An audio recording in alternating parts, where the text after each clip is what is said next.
और जेएसएससी के द्वारा एक भी परीक्षा निष्पक्ष और पारदर्शिता के साथ नहीं किया गया है। हम लोग उत्तराखंड के युवा जैन छात्र से कि इस लड़ाई को आगे लीड करिए, हम लोग इस लड़ाई को समर्थन देंगे। बहुत बहुत धन्यवाद। आज 29 जुलाई 2026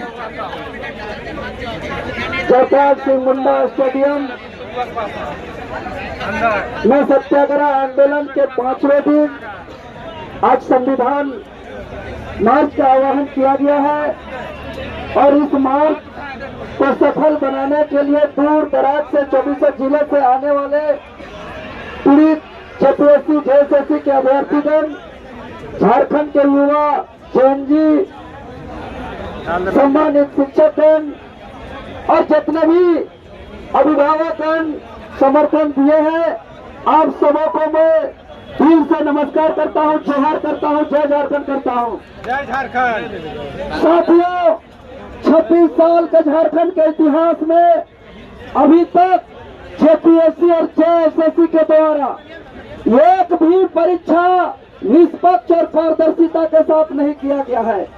हम लोग कभी जेपीएससी के कार्यालय के समक्ष, कभी जेएसएससी कार्यालय के समक्ष अलग अलग परीक्षा के लिए अलग अलग छात्रों के साथ लड़ाई लड़ते हैं।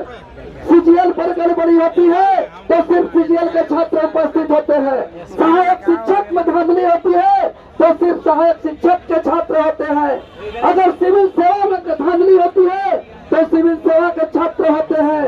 अगर एपीओ, एपीपी, एफआरओ किसी भी परीक्षा पर धांधली होती है तो सिर्फ उसी अभ्यर्थी शामिल होते हैं।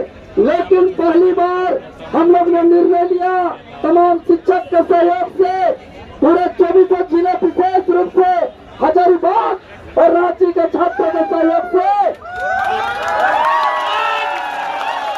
हम लोग ने निर्णय लिया है कि अब अलग अलग अभ्यर्थी अलग अलग लड़ाई नहीं लड़ेंगे। आज 14 जेपीएससी पीटी परीक्षा में धांधली जो हुआ है और जिसमें सीआईडी जांच के बाद चेयरमैन इस्तीफा दिया, उसके बाद कुल 10 लोगों को गिरफ्तार की गई और श्वेता गुप्ता, अभय तिवारी समेत कई लोगों को गिरफ्तार किया गया। और आज प्रमुख अखबार में न्यूज चैनल के माध्यम से रोज गड़बड़ी सामने आ रही है। कहीं ओएमआर का हेरा फेरी, तो कहीं धांधली, तो कहीं अलग अलग का सेटिंग तो कहीं पेपर लीक। इसीलिए एक बार सभी हम अपील करना चाहते हैं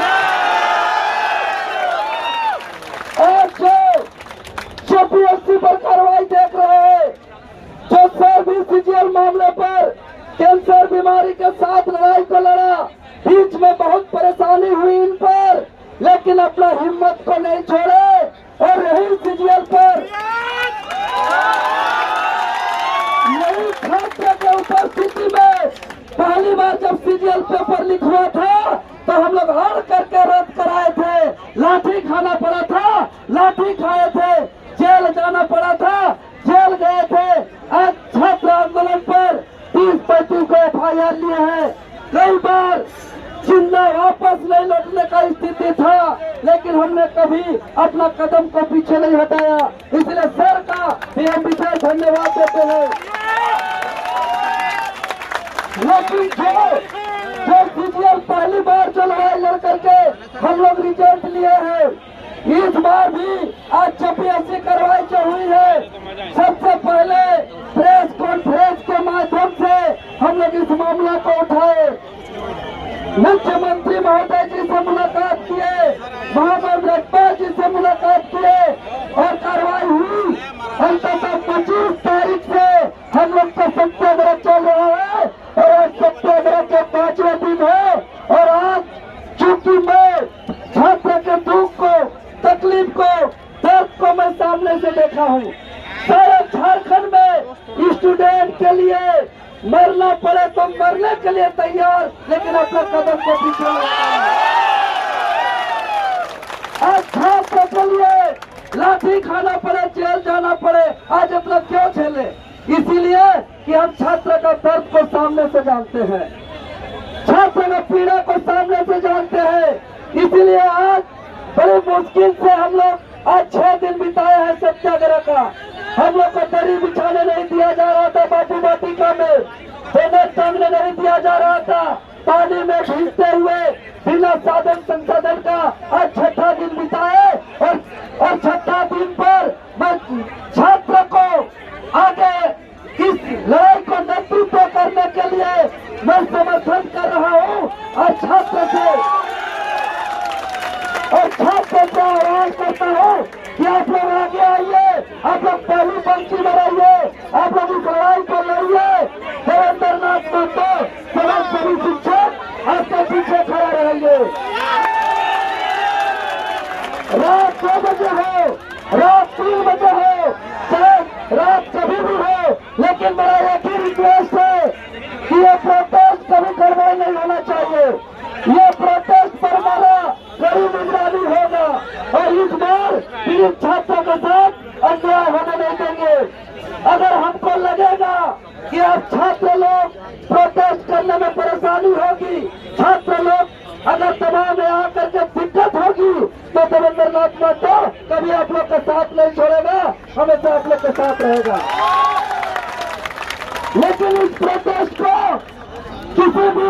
किसी का न प्रोजेक्ट होने देना है, न किसी का इस प्रोजेक्ट, न किसी के इशारे पर चलना है, क्योंकि हम एक छात्र आंदोलन से निकले हैं।